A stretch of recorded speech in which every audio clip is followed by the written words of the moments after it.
الرحمن الرحیم۔ آج آپ حضرات کے سامنے واقعہ افک کے بارے میں ذکر کرنا چاہوں گا۔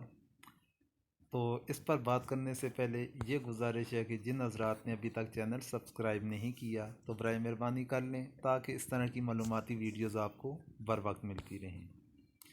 تو واقعہ افک کب پیش آیا؟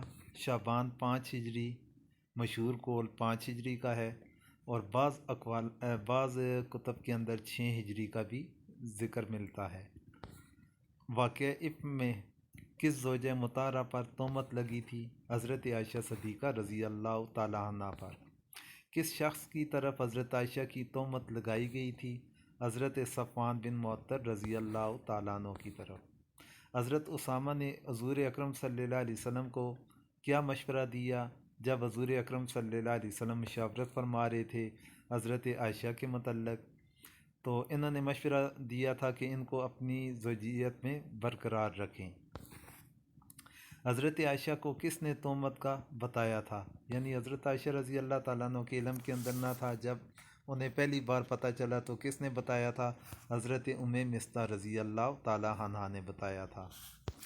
حضرت عائشہ رضی اللہ تعالیٰ عنہ کی صفائی میں سورۃ نور کی کتنی آیات نازل ہوئیں؟ 10 آیات نازل ہوئیں۔ اس تہمت میں کتنے سچے مسلمان بھی شامل ہو گئے تھے؟ 3 مسلمان۔ کون کون سے صحابہ کرام تھے؟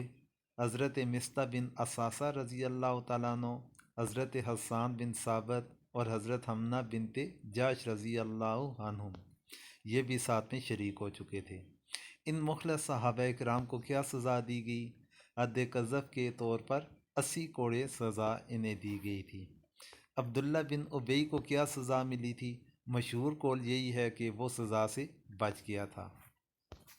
یہ تھے واقعہ افک کے متعلق مشہور اور عام سوالات۔ امید ہے کہ آپ حضرات سمجھ گئے ہوں گے، اور آخر میں دعاؤں کی درخواست ہے۔